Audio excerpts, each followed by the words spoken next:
เปิดโทรศัพท์ให้หน่อยของพี่ไม่มีอะไรดีคะค่ะแก้วเล็กแก้วใหญ่ลูก20 25แก้วใหญ่25จ้ะเอากินทีแก้วใหญ่ค่ะน้องนักเรียนนะคะน้องนักเรียนทานกรีนชีแก้วใหญ่นะเดี๋ยวนี้น้องๆเขาก็จะห่วงในเรื่องของสุขภาพเนาะเขาก็ไม่กินนมไม่กินครีมกันเยอะนะ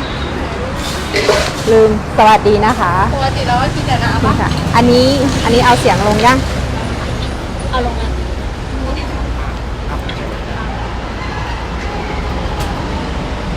สวัสดีนะคะเดี๋ยววันนี้จะมาให้สูตรโมกะพอตเนาะแต่ว่าจะชงชานะคะเดี๋ยววันนี้จะชงชานะผู้ดูแลโทรศัพท์แต่วันนี้จะชงชานะคะวันนี้จะชงเมนูนี้แล้วก็นมที่จะใช้วันนี้จะใช้คาร์เนชั่นนะคะจะใช้คาร์เนชั่นพี่เป๋าแล้วปกติใช้มะลิไม่ใช่หรอร้านพี่เป๋าใช้มะลิค่ะแต่อย่างที่บอกกับทุกคนว่าอย่าไปยึดติดกับยี่ห้ออย่าไปยึดติดกับแบรนด์ไหนก็ได้ที่หาซื้อง่ายแถวบ้านเราไม่ต้องเดินทางไปซื้อในเมืองไม่ต้องเดินทางไกลๆเพื่อที่จะได้วัตถุดิบเหมือนกับเป๋านะเพราะฉะนั้นวันนี้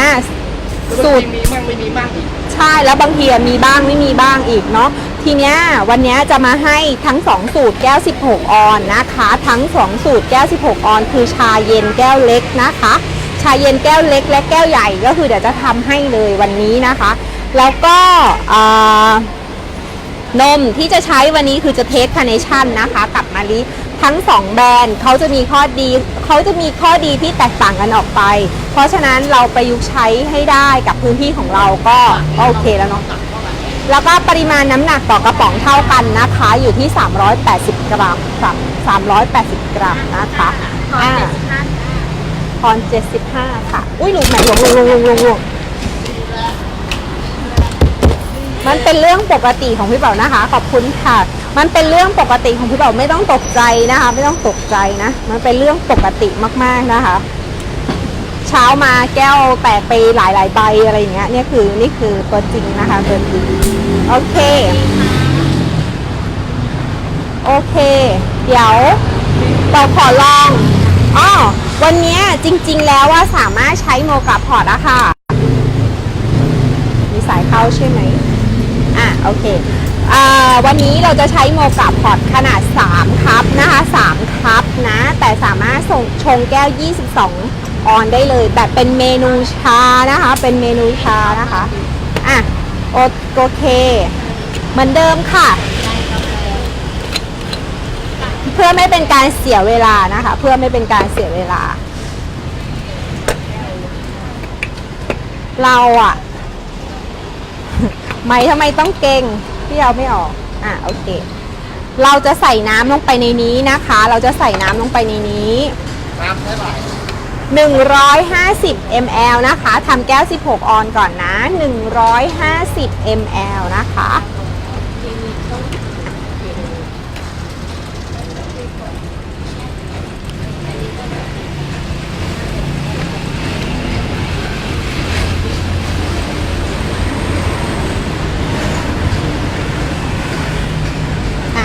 150 ml เท่านั้นนะคะน้ำที่ได้จะอยู่ประมาณ100 ถึง 125ค่ะต่อน้ำประมาณนั้นเพราะว่ามันจะซึมในชาอีกเนาะเพราะฉะนั้นน้ำที่ออกมาจะประมาณ100 ถึง 125นะคะทีนี้น้ำที่ได้เราจะใส่ลงไปในนี้นะเราจะใส่น้ำน้อยกว่ากาแฟนะเราจะใส่น้ำน้อยกว่ากาแฟเพราะฉะนั้นจำสูตรกันด้วยนะคะใครว่างก็พิมพ์ให้เพื่อนหน่อยนะคะทีนี้เดี๋ยวเราจะใส่ผงชานะใส่ผงชาตามสูตรมาตรฐานของที่บอกเลยค่ะถ้าผงชาตัวนี้เราจะใช้ประมาณ1ช้อนนิดๆนะคะ1ช้อนนิดๆเดี๋ยวตักให้ดูน้องเอามาให้แล้วชาตัวนี้นะคะ1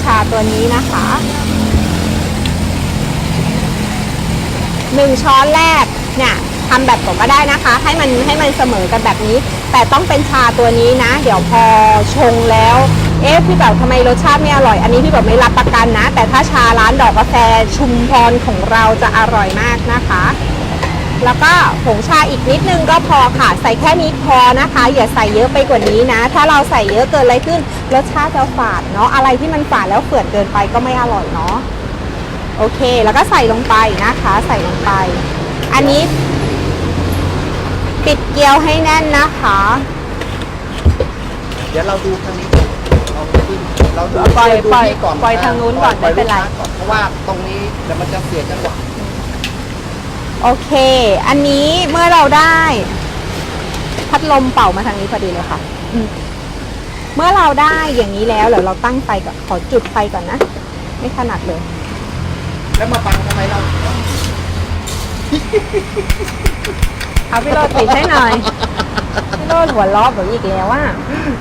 ทำไม่เป็น ปล่ น่ะ อยดิเดี๋ยวมองไม่เห็น มาแบบจับกล้องให้มา เดี๋ยวปิดก่อนปิดก่อน ฮะ ปิดก่อนเดี๋ยวพี่เป๋าขอจับกล้องก่อนนะอันตรายกับการจุดแก๊สมากติดแล้วดูวุ่นวายนะแล้วก็วางโมกะพอตลงไปนะคะ อันนี้เปิดใช้ขนาด3 คัพนะคะ3 คัพนะระหว่างนี้เราจะมาเตรียมนมข้นนะคะนมข้นที่เราจะใช้4 ช้อนชานะคะ4 ช้อนชาพี่รถทำอะไรเหรอทำอะไรเหรอ เราทำเปิดแก๊สไง กลัวอันนี้นะคะนมข้น อันนี้มันกระป๋องใหญ่กว่าน้ำหนักเท่ากัน ใช่ ข้งบน แต่ว่า เต็ม นมไม่แต่ถ้าพี่เป๋าเวลาเปิดนมมะลิมันจะเต็มพอดีนะแต่ปริมาณเขาเท่ากันแต่ขนาดกระป๋องของมะลิจะเล็กกว่านะคะอ๋อเนี่ยส่วนใหญ่จะเป็นอย่างนี้ ขอช้อนชาที่1 อันค่ะเราใช้สูตรมาตรฐานเดียวกันเลยนะ ทั้งนมมะลิแล้วก็นมคาร์เนชั่นนะคะ4 ช้อนนะคะตักเต็มๆนะ2 3ค่ะ4นะคะตักเต็มๆนะคะจะอยู่ประมาณเส้นสีแดงนี่นะคะ เส้นสีแดงน้ำตาลไม่ได้ใส่ครีมเทียมไม่ได้ใส่แต่จะใส่นมสดนะคะเดี๋ยวใส่ทีหลังนะอันนี้ตัวเตรียมไว้ก่อนนะแก้ว16 ออนขอดูนิดนึงเพราะว่าตัวนี้เราจะได้กลิ่นชาโชยมาก่อนเนาะแต่จะไม่มีน้ำพุ่งๆออกด้านข้างนะคะเมื่อกี้เมื่อเช้าวันก่อนเทสก็คือจะไม่มีน้ำพุ่งๆออกด้านข้าง เพราะว่าแรงต้านมันจะน้อย อ๋อเพราะว่าแรงต้านมันจะน้อยค่ะพี่โรยบอกที่นี่ลมแรงมากเลยอะคิดว่าบังได้ไหม ป้ายเนี่ยป้าย ได้ในระดับหนึ่ง ป้ายไอ้นี่ไงยูทูบอ่ะโอ้โหลมแรง ใช่ลมแรงมากเดี๋ยวขอป้ายแมทพี่ขอป้ายให้พี่หน่อยป้าย YouTube อะไรก็ได้เอามาบัง ที่โฆษณายูทูบอะไรของเรานี่ไงแล้วป้ายนั้น ป้ายที่มี YouTube อยู่ตรงไหนขอพี่หน่อย ไหนอ่ะยูทูบเหรออ๋อ เอาในให้พี่หน่อย ด้านในตะกร้าอ้าว ชีวิตดูชีวิตวุ่นวายเนาะโอเคใครยังไม่มีข้อมูลนะคะใครยังไม่มีข้อมูลคะไปศึกษาที่ช่อง YouTube ดอกกาแฟกันนะคะสำหรับใครที่ดูแล้วดูสักระยะหนึ่งดูจนกว่าจะรู้สึกว่าเราเข้าใจแล้วเราก็คิดว่าเราทำได้แล้วใช่ไหมถึงตอนนั้นนะคะ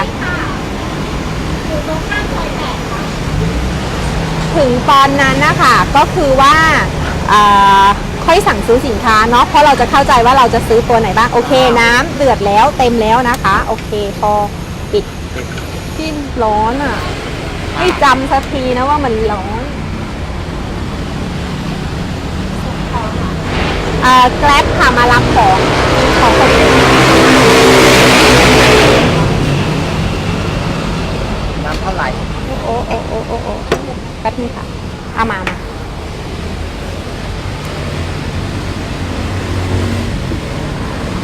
จะขุดหักนิดนึง น้ำที่เราต้องการก็ประมาณนี้นะคะก็คือ150เนาะเราจะเอาแก้ว16 ออนเนาะก็ประมาณนี้อุ้ยลูกแม่ล่วงขุกขักนิดนึงนะคะแล้วเราก็ใส่ให้มันหมดไปเลยน้ำที่เราใส่ตรงนี้ก็คือ150 ml นะคะเมื่อกี้สรุปให้หน่อยนะนมข้น4 ช้อนชาค่ะนมข้น4 ช้อนชานะแล้วก็ ชา1 ช้อน1 ช้อนโต๊ะ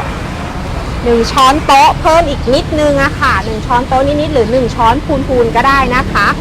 แล้วก็อะไรอีกอะนมสดคาร์เนชั่นที่เราจะใช้นะคะขุกขลักนิดนึงหน้าบ้านก็วุ่นวายข้างนอกก็วุ่นวายลูกค้าเข้านะคะ จังหวะมีคนมารับของด้วย ลูกค้าเราเยอะมากนะคะ ลูกค้าเราเยอะมาก อันนี้นะรูประมาณเนี้ย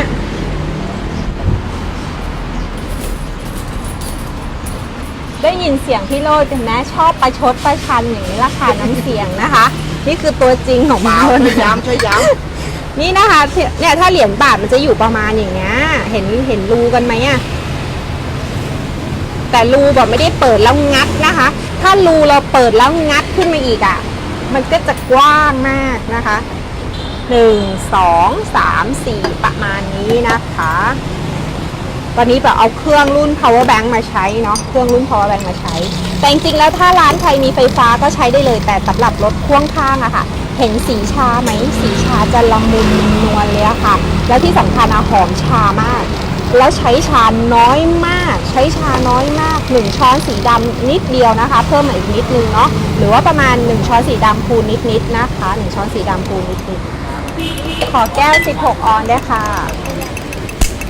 เราก็จะได้ชาเย็นแก้ว16 ออนแล้วเดี๋ยวเรามาลองชิมรสชาติกันว่าเอ๊ะนมข้นที่ได้จากคาร์เนชั่นกับมะลิสูตรที่ออกมาจะต่างกันยังไงเนาะน่าทานไหมเนี่ยน่าทานมากเนาะเอาของทิฟฟี่โอนเงินแล้วใช่ค่ะใช่ค่ะ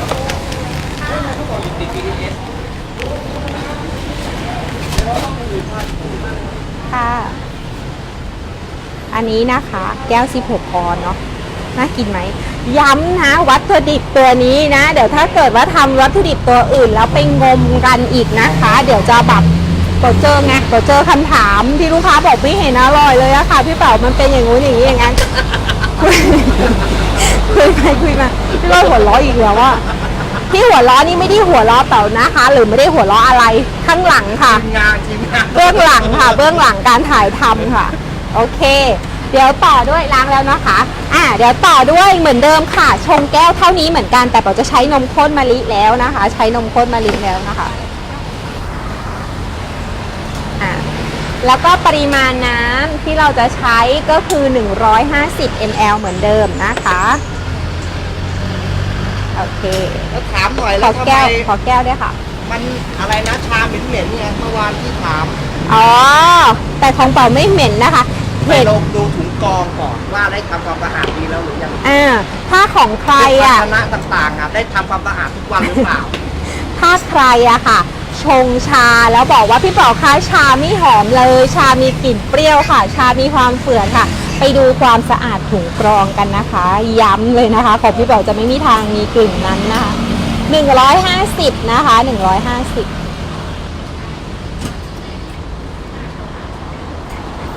150นะคะเราจะใช้น้อยกว่ากาแฟนะอันนี้แก้ว22 ออนนะคะเมื่อได้แล้วเราก็ใส่ในภาชนะข้างล่างตัวนี้นะใส่เลย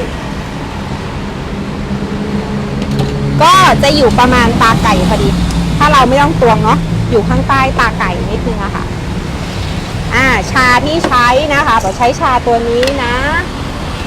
แล้วเราก็จะตาก1 ช้อน1 ช้อนอันนี้เป๋าเลี่ยให้แบบเขาเรียกว่าอะไรทำให้มันเสมอเพื่อให้ทุกคนเห็นง่ายขึ้นอย่างน้อยอะค่ะช้อนแรกจะได้ไม่ผิดกันนะคะ1 ช้อนแล้วก็อีกนิดหน่อยก็พอเราทำแก้ว16 ออนนะคะอีกนิดหน่อยก็พอไม่ต้องเยอะนะคะเห็นไหมคะใช้ชาน้อยมากประมาณครึ่งหนึ่งได้มั้งเลยครึ่งมานิดเดียวนะคะ ชาก็น้อยวัตถุดิบก็น้อยชาก็น้อยแล้วขายจะเอาแก้วกันละกี่บาทพรีเมียมก็ไม่ต้องไปใส่ พรีเมียมก็ไม่ต้องไปใส่ใช่วัตถุดิบน้อยมากชาน้อยมากแล้วเราขายกัน25-30ก็พอแล้วเนาะยกเว้นบางพื้นที่ที่เขามีค่าใช้จ่ายเยอะๆให้พี่โรจน์จุดไฟเปิดจับกล้องนะคะเมื่อกี้เดี๋ยวมันฟูใส่แบบเนาะพระเอกมากเลยจุดทีเดียวก็ติดแล้วไม่เชื่ออย่าลบหลู่เดี๋ยวอาศัยบังลมโอเคแรงไหมไม่แรง ไม่แรงมากเท่าไหร่นะคะ ตอนนี้บอกก็จะเตรียมนมข้นนะคะ มาจับให้พี่ใบหนึ่งจับไว้บังลม อันนี้จะตักให้พี่โรดดูรืดนุ่น ไม่เอาอันนี้ อันนี้ใช้นมมาละ อันนี้ตอนนี้ผมจะใช้นมมะลินะคะ อันนี้แล้วอ่ะ ใช้นมมะลินะคะ1 2 3 4 ปริมาณนมที่ใช้ก็คือเหมือนกันตัก4 ช้อนชาตักคูณนะคะ จะอยู่ประมาณขีดใต้เส้นสีแดงเนาะใต้เส้นสีแดงทำ2แบบทำทั้งคาร์เนชั่นแล้วก็มะลินะคะทั้งคาร์เนชั่นแล้วก็มะลิหมาเดี๋ยว แง้ พี่ ม จับ ดูหน่อ ให้ ยเดี๋ยวมั ค่ะ นเดือดมองไม่เห็นสิ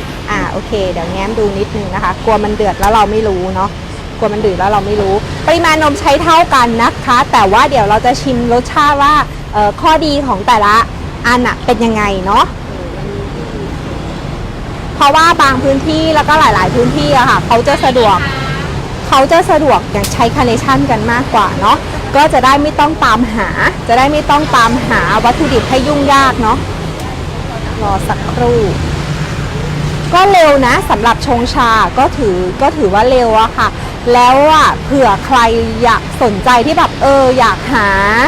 นวัตกรรมใหม่ๆอยากหาไอเดียใหม่ๆเพื่อที่จะแบบขายก็ลองนำไปใช้ดูนะลองชงเล่นดูหรือ ใช้ทุนน้อย หรือนะพี่โรจน์จะชอบพูดกับแบบว่าเนี่ยใครอะที่ติดรถแฟนไปส่งของหรืออะไรยังไงที่ต้องไปต่างจังหวัดบ่อยๆอะไรเงี้ยรถบรรทุกอะไรเงี้ยรถบรร ที่ ทุก ต้องรอเวลาลงของนานๆอ่ะ แล้วเป็นกลุ่มใหญ่ๆเนี่ยทำขายได้เลย เช่นนะอันนี้เท่าที่เป๋ารู้จักนะ เช่นอย่างคนมาส่งผักส่งอะไรตลาดไทยต้องใช้ระยะเวลานานๆหรือว่ารถบรรทุกส่งของอะไรอย่างเงี้ย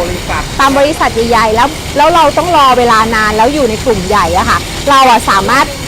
หิ้วแบบเนี้ยค่ะ สามารถหิ้วแบบเนี้ยไปกินได้ด้วยแล้วเราก็ทำกินแล้วเราก็ทำขายได้ เพราะเป๋าเชื่อนะในสถานที่แบบนั้นยิ่งถ้าของเราอร่อยแป๊บเดียวก็มาลุมกันแล้วเนาะอย่างน้อยอะเป็นค่าอาหารค่าขนมที่เราอ่ะไปติดรถไปกับแฟนแล้วสร้างรายได้ให้กับแฟนเนาะณวันหนึ่งถ้าเรามองเห็นตลาดณวันหนึ่งถ้าเรามองเห็นโอกาสเห็นรายได้ บางทีเราอาจจะไม่ต้องวิ่งไปเรื่อยๆเนาะเราอาจจะมีร้านปักหลักเป็นเหล็กเป็นหลักเป็นแหล่งเนาะแล้วก็มีรายได้ก็ได้อยู่ใกล้ๆลูกเนาะใกล้ๆลูกอยู่ในครอบครัวไม่ต้องวิ่งไปทั่วเนาะเผื่อใครจะสนใจเนาะก็ลองไปทำกันดูก่อนนะคะลมแรงด้วยค่ะก็เลยจะใช้ระยะเวลานิดนึงสวัสดีครับ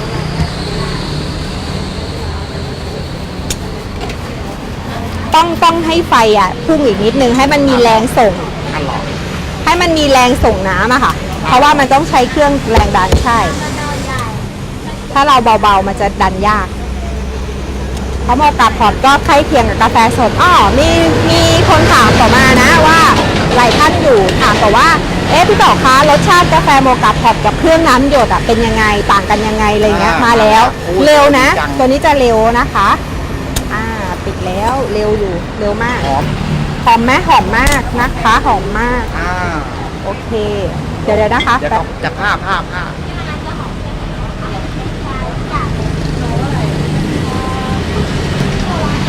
อันนี้แก้ว16ออนเท่าเดิมนะคะ16ออนเท่าเดิม16ออนมะลิ16ออนมะลิโกนะคะตัวนี้จะเป็นมะลิโกนะคะกินเทียมไม่ใส่ กินเทียมไม่ใส่นะคะ น้ำตาลไม่ใส่เนี่ยน้ำที่ได้เราจะได้ประมาณนี้นะคะประมาณ150 ml โดยประมาณนะคะก็จะหมดพอดีนะคะ น้ำเราจะหมดพอดีนะคะโอเคแล้ว แต่ไม่ใส่กินเทียมไม่ใส่นะกินเทียมไม่ใส่น้ำตาลไม่ใส่กรณีเพิ่มหวานค่อยใส่นะคะนมสด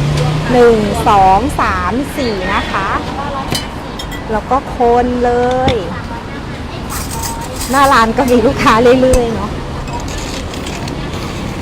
เนี่ยค่ะแล้วเราก็คนสีสวยมากแล้วเวลาดมอะค่ะเวลาเราคนนะคะเราจะได้กลิ่นนะคะ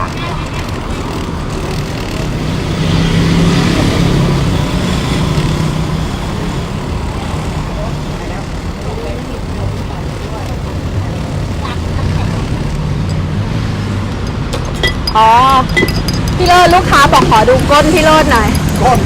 ทำไมเขาบอกขอดูก้นพี่โรจน์หน่อยพูดเล่นเขาขอ ไม่ใช่เขาดูก้นเนี่ย อ๋อ โมกาพอตเป็นใช้กับเตาไฟฟ้าได้หรือว่าตั้งกับ โลหะชนิดอลูมิเนียม เป็นโลหะชนิดอลูมิเนียม แล้วก็ตั้งบนเตาแก๊สก็ได้ค่ะบนเตาแก๊สก็ได้นะขอแก้ว16ออนค่ะเตาแก๊สเตาไฟฟ้าได้เลยสามารถตั้งได้เลยนะคะ เส้นผ่าศูนย์กลางไม่รู้อะ เอาเทียบกับกระป๋องได้ไหมตั้งอยู่บนกระป๋องเนี่ย อ๋อเนี่ยค่ะ ถ้าตั้งบนกระป๋องนมก็จะใหญ่กว่ากระป๋องนมนิดนึงนะคะ ใหญ่กว่านิดนึงนี่คือขนาดของก้นนะคะ ขอแก้ว16ออนหน่อยค่ะได้แล้วนี่อันนี้มาริโกนะคะมาริโกก็คือตัวนี้ อันนี้ก็คือตัวนี้นะคะ โดยใช้นมสดตัวเดียวกัน สีสันสวยเนาะสีสันสวยมาก เรียบร้อยนะคะ ตั้งไม่ได้ตั้งตรงนี้ก็ได้นะคะ เรียบร้อยนะคะ สีสันก็ใกล้เคียงกันนะคะ เดี๋ยวจะมาชิมรสชาตินะคะ สดใส เนาะสีสดสีสวยสีกำลังดี แล้วชาของผมห้ามไปผสมตัวอื่นแล้วนะเพราะถ้าเราไปผสมปุ๊บมันจะขาดความอร่อยทันทีเพราะของบอกว่าอร่อยที่สุดแล้วทำไมถึงบอกว่าอร่อยที่สุดแล้ว ชาทางใต้ก็มาผสมทางเหนือก็มาผสมค่ะใช้ชาทั้งหมดประมาณต่างประเทศก็มาผสม ใช้ชาทั้งหมดประมาณ4ตัวเพราะฉะนั้นอร่อยแล้วถูกที่สุดแล้วหลายคนบอกว่าเอ๊ะมันทำไมมันแพงอะไรอย่างเงี้ยมันไม่แพงเลยเพราะมันใช้น้อยมาก เหมาะสมกับสูตรนี้ที่ไม่เปลืองไม่ต้องมาใช้เทียมช่วยไม่ต้องมาใช้โอเคแล้วก็เป็นสูตรที่เราคิดขึ้นมาเพื่อที่ว่าเราต้องการครบทุกรสชาติชาไม่พอเราต้องการลดวัตถุดิบของเราด้วยโจทย์ของเราคือว่าทำยังไงก็ได้วัตถุดิบของเราที่ไปชงกับนมกับน้ำตาลที่ไม่เยอะแล้วก็กับวัตถุดิบที่ต้องไม่ใช้ครีมเทียมเพราะเรารู้ว่าครีมเทียมในปัจจุบันคือมีเยอะแล้วหลายร้านแล้วเราก็ไม่อยากที่จะแบบเป็นภาระกับร่างกายลูกค้าเนาะเรากินแบบนี้เราก็อยากขายแบบนี้ประมาณนี้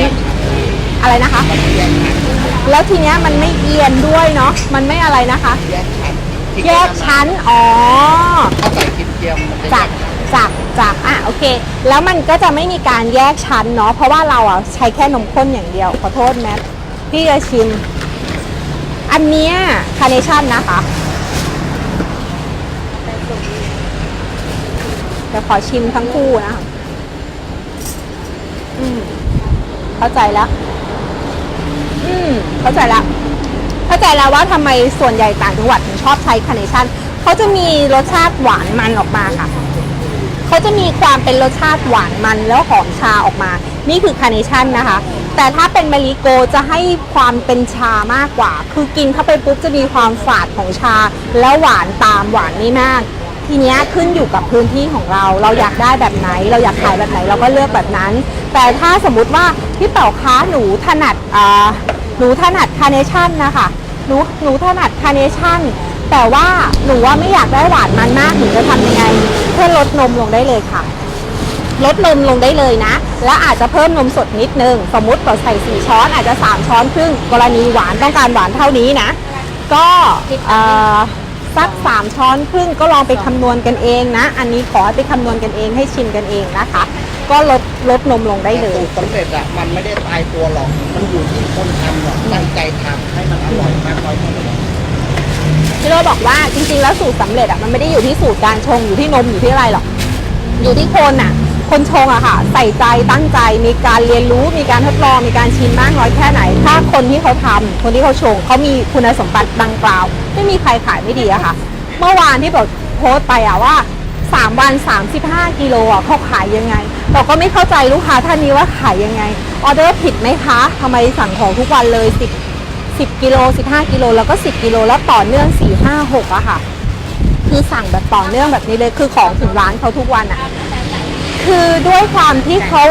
เชื่อแบบไหมคะเขาไม่มีคำถามมาหาเลยมีแต่ส่งรูปสวยๆมาหาตลอดพี่ปอคะหนูขายดีมากเลยเขามีส่งความสุขให้เราตลอดเวลาแล้วสิ่งที่เราได้รับภาพที่เห็นแก้วน้ำเขาออกมาค่ะมีแต่สวยๆมีแต่น่าทานเราเห็นแค่รูปเลยยังรู้สึกอยากกินเลยเพราะฉะนั้นลูกค้าของเขาก็น่าจะมีความรู้สึกแบบนี้เหมือนกันก็เลยทำให้ขายได้เนาะเพราะฉะนั้นก็ฝากไว้นะว่าจริงๆแล้ววัตถุดิบแบบเอื้อให้กับทุกคนและอยู่ที่ความใส่ใจที่เราจะไปใส่ใจนะคะเราทำแก้ว22 ออนแต่วันนี้ภาชนะที่จะใช้คือ3 คัพเหมือนเดิม อันเนี้ยสามารถชง3ขนาด3คัพนะคะ ถ้าชงชาเย็นสามารถใช้ชง16และ22ออนได้เลยนะคะ เดี๋ยวเรามาดูว่าข้อแตกต่างมีอะไรบ้างก็จะชงให้ดูเหมือนเดิมทั้งมะลิและคาร์เนชั่นเนาะหรือว่าชงแต่คาร์เนชั่นอย่างเดียวก็ได้เนาะเพราะว่าสูตรเล็ก16ออนอธิบายไปแล้วเนาะโอเคงั้นเดี๋ยวเราจะชงแก้ว22ออนนะคะจดสูตรให้หน่อยค่ะจดสูตรให้หน่อยน้ำสะอาด175 ml ค่ะน้ำพี่โรดเหมือนมีกลิ่นแก๊สนะไม่มีเนาะน้ำไม่ใช่เอาแก้วค่ะเอาแก้วชงน้ำเนี่ยทำไมพี่ได้กลิ่น หวานระแวงไง ไม่รู้น้ำที่เราจะใช้อันนี้แก้ว22ออนแล้วนะคะแก้ว22ออนนะใช้น้ำ175 ml ค่ะ175 ml นะคะอันนี้แก้ว22ออนแล้วนะคะแก้ว22ออนขอภาชนะนะคะอันนั้นนะคะไม่เอาโมกาพอตแมทนี่ยืนหัวล้อเพื่อนนะแทนที่จะหยิบให้เขานะโอ้โห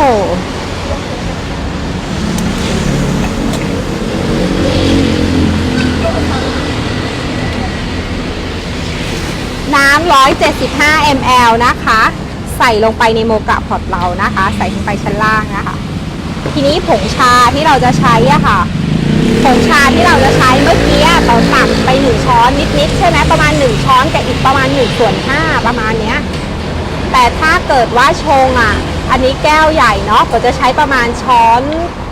ครึ่งประมาณนี้ค่ะช้อนเกือบครึ่งอะค่ะเห็นไหมคะใช้ผงชาน้อยมากใช้น้อยมากจริงๆชาเย็นจะใช้น้อยกว่าชาเขียวนิดนึงนะคะใช้น้อยกว่านิดนึง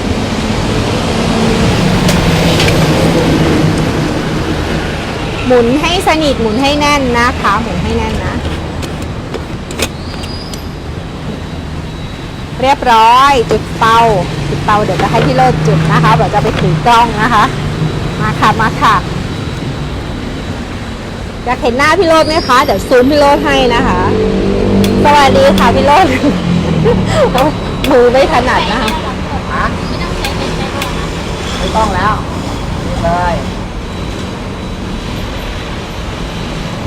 โอเคเรียบร้อยนะคะการลมละ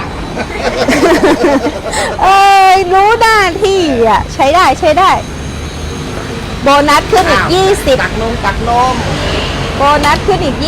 20รู้ใจอ่ะหนูมาจับก่อนที่จะตักนมก่อนไม่เป็นไรถ้าลมไม่มีก็ไม่เป็นไรอ๋อแก้วใหญ่จะใช้นม5ช้อนชานะคะ5ช้อนชาตักพูน5ช้อนชาอยู่ที่ขีดเส้นสีแดงนะคะ1 2 3 4 5นะคะอยู่ที่เส้นสีแดงนะคะ5ช้อนชาเนาะตอนนี้เราใช้นมข้นคาร์เนชั่นนะคะนมข้นคาร์เนชั่นแบบที่กันเร็วใช้ได้ตอนนี้เราก็จะรอน้ำเดือดนิดนึงนะคะเดี๋ยวน้ำเดือดนิดถ้าเราเห็นคำถามเราก็จะตอบให้นะคะ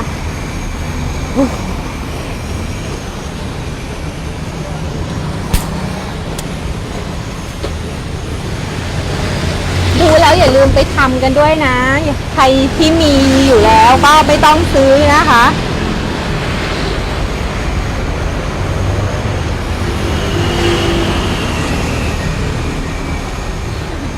ขอบคุณน้องจ๋ามากเลยน้องจ๋าไอคิวอะคะพี่เป๋าอ่านถูกหรือเปล่าไม่รู้คอยสรุปให้นะคะคอยสรุปให้เพื่อนๆนะคะใช้3คัพทั้งแก้ว16และ22นะคะถ้าเป็นขนาดแก้ว22ออนจะใช้ปริมาณน้ำสะอาดเนี่ยอยู่ที่175 ml นะคะแล้วก็ผงชา1ช้อนครึ่งนะคะเปิดไว้ก็ได้เปิดไว้ไหมลองเปิดไปก็ได้เพราะว่าชาจะค่อนข้างไหลเร็วอะค่ะค่อนข้างไหลเร็วแมทติ้งแบบนี้เมื่อกี้พุ่งใส่เขานิดนึงไม่โดนเลยแค่เกือบเฉยเด็กร้านนี้ผจญภัยค่ะชอบแอดเวนเจอร์ค่ะ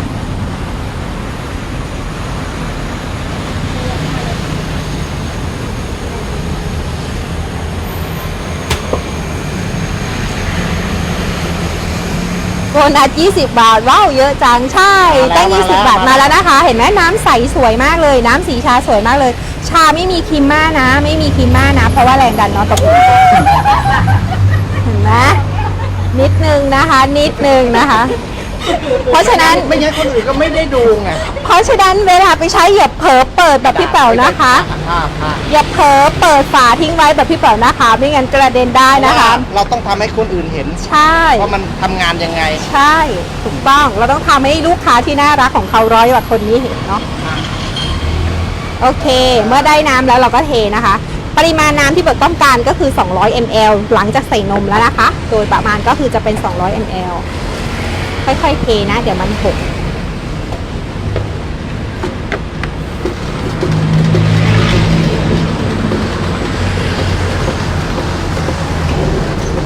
โอเคหมดแล้วทำหกไปนิดนึงเลยไม่ครบ200เลยนะคะทำหกไปนิดนึงขอนมสดค่ะนมสดที่เราจะใช้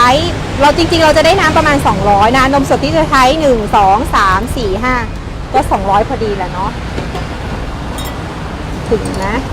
เพราะว่าไปกระเด็นกระดอนสักหน่อยหนึ่งเนาะสีจะใกล้เคียงกันนะคะ น้ำแข็ง สีจะใกล้เคียงกันนะกับแก้ว16 ออนซ์สีจะนวลๆนะคะ สีจะไม่22ค่ะ สีจะไม่จัดจ้านนะ สีจะไม่จัดจ้านนะคะ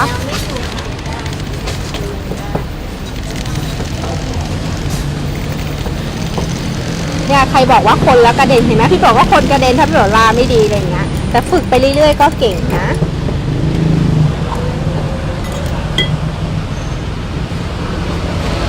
นมที่บอกใช้อันเนี้ยก็คือจะเป็นคาร์เนชั่นนะคะคาร์เนชั่นก็จะได้22 ออนซ์พอดีค่ะ ที่ร้านบอกขาย30 บาทนะคะ ที่ร้านบอกขาย30 บาทแก้วเล็กขาย25แก้วใหญ่ขาย30ปันเพิ่ม 5 บาทนะคะ ปั่นเพิ่ม5 บาท แล้วก็ใส่วิปครีม10 บาทนะคะ แล้วก็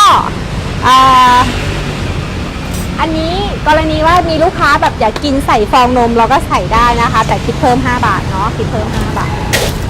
นมที่ใช้ภาชนะก็จะต้องเย็นนะคะ ภาชนะก็จะต้องเย็นนะคะมาดูใกล้ๆว่าใส่นมประมาณไหนต่อให้พี่โรดดีกว่าเดี๋ยวบอกอธิบายให้เดี๋ยวนะคะเดี๋ยวจับกล้องก่อนแป๊บนึงปั่นฟองนมบอกกลัวทำให้ทุกคนเห็นแล้วจะจำนะคะเพราะฝีมือพี่บอกไม่ดีนะคะ เพราะฉะนั้นก็เดี๋ยวนะแป๊บนึงกล้องจับไม่ทันก็คือว่าใส่ลงไปประมาณแค่นี้ ใส่นมไป 1 นิ้ว แค่ประมาณ1 นิ้วหรือประมาณ1 เซนนะคะ หรือประมาณ1 เซนนะคะแล้วเราก็ตี อัน ฟอ นี้ ง เราไม่ได้ใช้เครื่องตีฟองนะ เราใช้เครื่องคนแทนช้าหน่อย อันนี้ไม่ได้ใช้เครื่องตีฟองนะคะ แต่ว่าเราใช้เครื่องคนเมื่อใช้เครื่องคนปุ๊บนมที่จะฟูขึ้นมาก็จะช้านิดนึงนะคะ ก็จะช้านิดนึงมองเห็นกันไหมคะฟองสวยเนียนมากนี่คือเครื่องคนนะเครื่องคนนะคะไม่ใช่เครื่องตีฟองนะถ้าเครื่องตีฟองจะเร็วกว่านี้นะคะจะเร็วกว่านี้โอเคเดี๋ยวนะคะพี่โรจน์แป๊บหนึ่งนะคะโอเคค่ะ ดูขึ้นมาไหม มันจะฟูขึ้นมาเยอะแต่เมื่อกี้เราใส่แค่นิ้ว1 เซนเองนะคะ สังเกตน้ำนมที่ได้นะคะเนียนสวยงามมากนะคะนี่ขนาดคนจับกล้องไม่มืออาชีพนะสวยงาม ที่สำคัญนมก็ต้องเย็นแล้วก็ภาชนะจะต้องเย็นภาชนะจะต้องเย็นนมจะต้องเย็นนะคะแล้วหน้าตาที่ได้ก็จะเป็นแบบนี้นมเนียนไหมนมเนียนและสวยมากหลายท่านบอกว่าพี่เป๋าคะทำไมหนูตีแป๊บเดียวมันยุบแสดงว่านมเราไม่เย็นและลักษณะการตีของเราก็ยังไม่เนียนพอนะคะแล้วก็นมที่เราเอามาปั่นเนี่ยภาชนะเย็นก็จริงแต่นมที่เย็นที่เราบอกว่าเราแช่เนี่ยเราแช่ในลักษณะแบบไหนแช่ลอยอยู่ในน้ำแข็งหรือว่าแช่ปักลงไปในน้ำแข็งระดับอุณหภูมิความเย็นก็มีผลต่อการปั่นฟองให้เนียนและสวยนะคะอันนี้อุปกรณ์ที่เราใช้ไม่ใช่เครื่องตีด้วยเป็นเครื่องคนที่เราใช้แต่แบบเผื่อบางคนที่แบบแรกๆยังขายไม่ดีมากอะค่ะยังขายไม่ดีมากยังรับลูกค้าอยู่อะไรเงี้ยก็สามารถที่จะแบบใช้แค่ตัวเดียวได้เลยนะคะใช้ตัวเดียวใช้2 อย่างเนาะแก้วนี้พี่บอกจะไม่ชิมนะคะเพราะว่าเดี๋ยวจะว่าให้ลูกค้าของเราได้ทานเนาะไว้ลูกค้าได้ทานใครนะคนที่จ่ายตังค์เมื่อกี้เนี่ยรวมกับค่าแล้วก็เอาไปเอาให้เขาก็ได้เรียกเขามาหน่อยหรือเอาไปให้ก็ได้ ฝึกกันนะฝึกกันทำให้เก่ง ให้พี่เขาถ่ายอันนี้ให้กับลูกค้าประจำของเรานะคะ แต่เราไม่ได้ถ่ายรูปหน้าลูกค้านะเพราะว่าเราจะสงวนสิทธิ์ตรงนี้นะคะ เพราะว่าเกรงใจลูกค้าเนาะก็ฝากกันไว้แล้วก็ฝึกกันทำวันนี้ให้ครบแล้วทั้ง16และ22แล้วโมกะพอร์ตที่ใช้คือแค่ขนาด3คัพนะคะแค่ขนาด3คัพวันนี้พี่บอกจะมีเวลาไม่เยอะนะคะขออนุญาตตอบ100 บาทแป๊บเดียวเราให้เด็กฟรีนะแต่เด็กเอาไปให้ลูกค้าคือลองชิมชงจากตัวนี้ค่ะขอบคุณค่ะชงจากโมกะพอร์ตนะคะรายงานตัวเข้าเรียนจ้ะอย่าพยายามขาดเรียนกันนะคะใครขาดเรียนไม่ทันเพื่อนนะแล้วจะบอกให้เมนูโมกะพอร์ตที่ให้ไปเมื่อวานมีเพื่อนๆหลายคนไปต่อยอดแล้วนะคะสูตรที่ให้เมื่อวานต่อยอดอะไรได้บ้างต่อยอดสูตรคาปูได้คาปูแก้วเล็กได้มอคค่าได้แล้วก็เอสเปรสโซ่ได้แต่เดี๋ยวจะมาให้ละเอียดแต่ละเมนูอีกครั้งนะคะเดี๋ยวจะมาให้วันนี้ขั้นด้วยชาแดงเนาะเกือบมาไม่ทันใครที่มาไม่ทันอย่าเอาเวลางานมาแอบดูน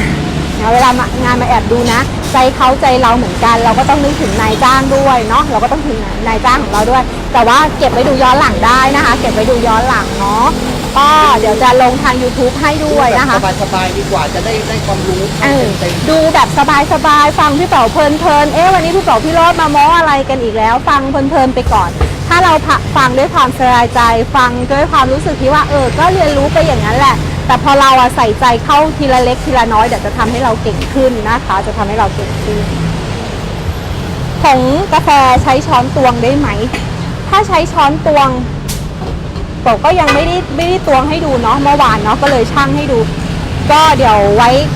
ครั้งหน้าเดี๋ยวจะลองตวงให้ละกันนะคะเดี๋ยวน่าจะลองตวงให้นะคะชาขายยังไงชาจะบรรจุขนาดเดียวคือ250 กรัม250 กรัมราคา90 บาท80 บาทค่ะ250 กรัมราคา80 บาทถ้า1กิโลจะมี4ถุง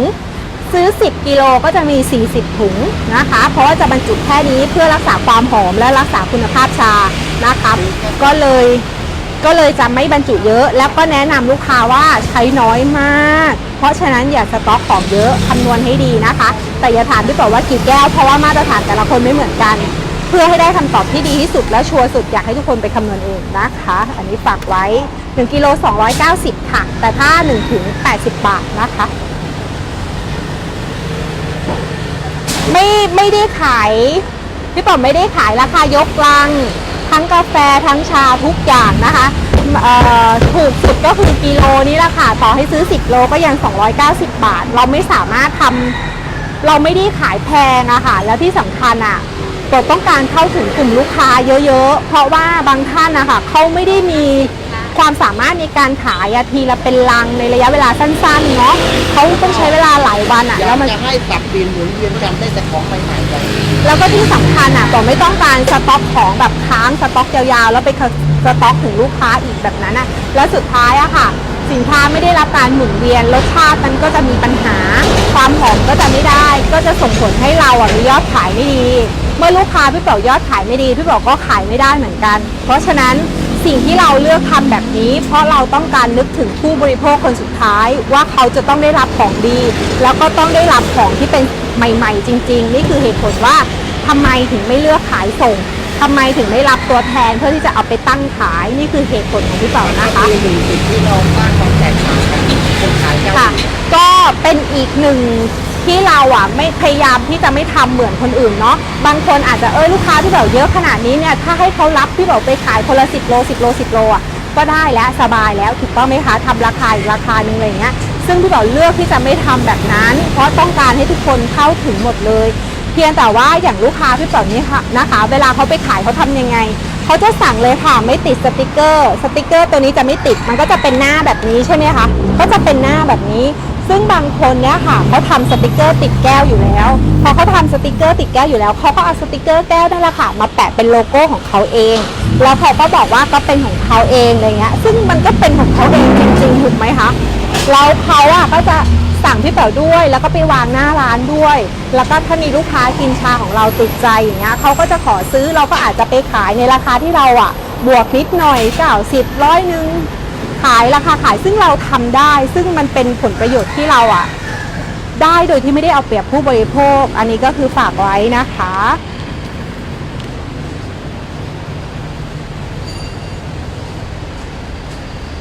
มาไม่ทันไม่เป็นไรนะคะ เดี๋ยวมาดูย้อนหลังกันนะคะโปรเห็นคำถามแค่นี้นะสำหรับวันนี้โปรเห็นคำถามแค่นี้นะคะพรุ่งนี้โมกะพอตเหมือนเดิมนะคะพรุ่งนี้ขอเป็นกาแฟโกโก้อยากจะเอาอันนี้จัดการพี่โรบอกว่าพรุ่งนี้โมกะพอตสูตรโกโก้นะคะทุกคนว่ายังไงคะทุกคนโอเคพรุ่งนี้โปรจะไปเตรียมโกโก้ให้กับทุกคนกับโมกะพอตค่ะถ้าใครเอาด้วยนะเดี๋ยวให้ไปอยู่บ้านพี่โรดกันเลยมีลูกค้าเอาด้วยไหมสแกนหน้าถ้าวันไหนไม่แต่งหน้าก็ไม่ขึ้นอ่ะสิจริงเหรอโอเคงั้นวันนี้ลานะคะไม่ทันเดี๋ยวดูย้อนหลังนะจ๊ะชงง่ายๆนะคะวันนี้ใช้สูตรคาร์เนชั่นด้วยมะลิด้วยนะคะสวัสดีค่ะ